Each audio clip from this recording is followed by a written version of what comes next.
अच्छा, इतना कहना था, आज क्रोध आ गया भगवान भोलेनाथ को। तो जब क्रोध आ गया, उस क्रोध में भगवान भोलेनाथ ने अपनी एक जटा को उखाड़ा, उस जटा को उखाड़ा, पर्वत पर दे मारा। जैसे ही पर्वत पर दे मारा, आज वीरभद्र और भद्रकाली प्रकट हो गए।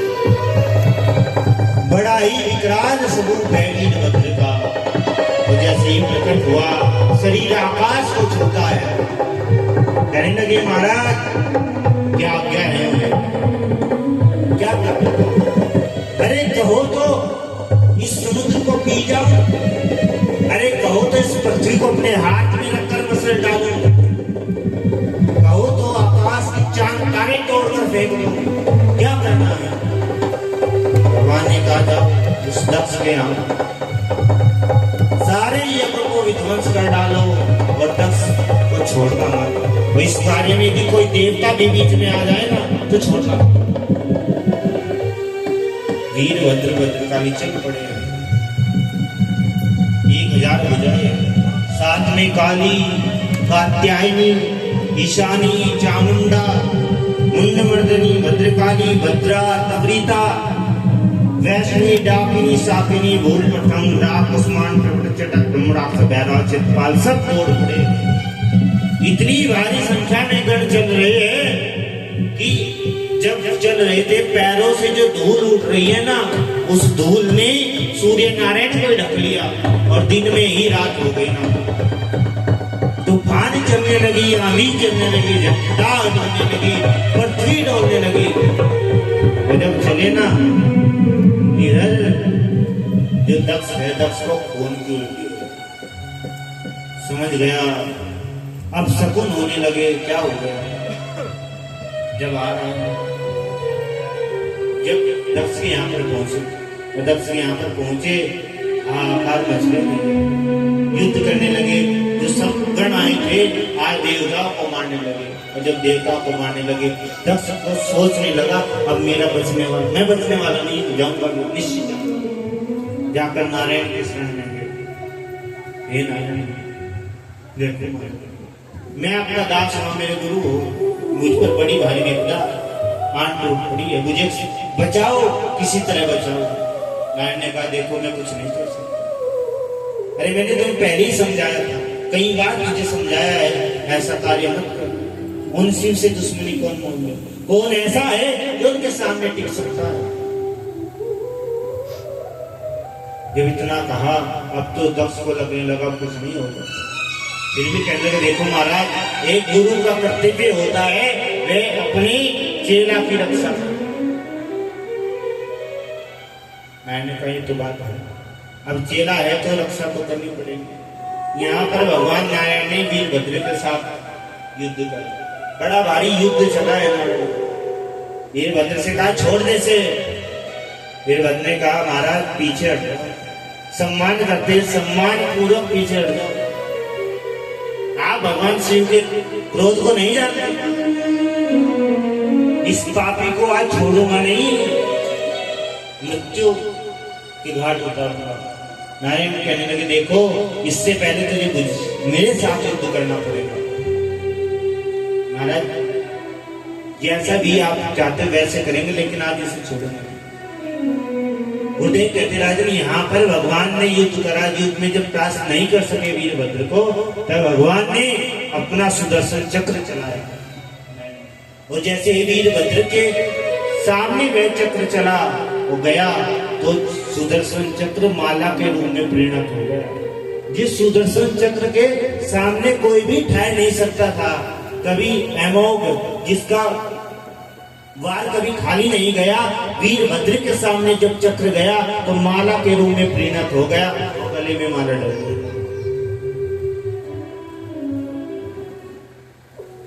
वीरभद्र ने कहा महाराज जब भी कह रहे हट जाइए, कई बार समझाया। उसके बाद रास्ते से तब तो वीरभद्र उसी स्थान पर गया जहां पर यह दक्ष सारे जितने भी गण, जितने भी देव, जितने भी रक्षा में लगे थे ना, सबको मारा। बढ़िया, जितने भी गण साथ में आए थे ना, किसी ने यज्ञ की वेदी को तोड़ डाला, जो मटके रखे थे, जल के कलश रखे थे, उनको फोड़ डाला। तब भाई मचा दी बिल्कुल। अब दक्ष को पकड़ लिया वीरभद्र ने, कहा रे पापी बता, आज तो ये बताऊंगा काल, जो कालों का काल महाकाल है रे, क्या हाथ से धड़ पकड़ाई, हाथ से सर पकड़ा, घुमा दिया और तोड़कर आज यज्ञ कुंड में सुहाग में चलता। थर थर कांपने लगी धरती, डोलने लगी, देवता हाहाकार करने लगे, अरे क्या होगा। हमें लगता है अब इस पृथ्वी का विनाश निश्चित है, बढ़ने का समय आ गया है। सारे देवता ब्रह्मा जी के शरण में गए, महाराज कुछ तो ऐसा करो जब भगवान भोलेनाथ का क्रोध शांत हो, कुछ तो करो। ब्रह्मा ने कहा देखो वह तो करुणावतार है, कर्पूर गौरम करुणावतार, करुणा करने वाले हैं, हम सब लोग उन्हीं के शरण में चलते हैं, उनका क्रोध शांत तभी होगा। सारे देवता ब्रह्मा जी के साथ मिलकर भगवान भोलेनाथ के शरण में गए और आज वे क्रोध में हैं और सारे देवता हाथ जोड़कर स्तुति करते। ब्रह्मा जी ने हाथ जोड़े, हे महादेव आज अपने क्रोध को शांत। बोले शंकर भगवान की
योग से तूने जगत बनाया है, तन पर तूने भस्म लगाकर अलग जगाया है, तन पर तूने भस्म लगाकर अलग जगाया है। वो कभी रूप के रंग सुनहरे कहीं बिछाया है, तूने किया वही जो तेरे मन को आया है। गजब है तेरी माया, इसे कोई समझ न पाया, गजब का खेल रचाया, ओ जग में बड़ा है तेरा नाम, तेरा नाम। भोलेनाथ भोलेनाथ भोलेनाथ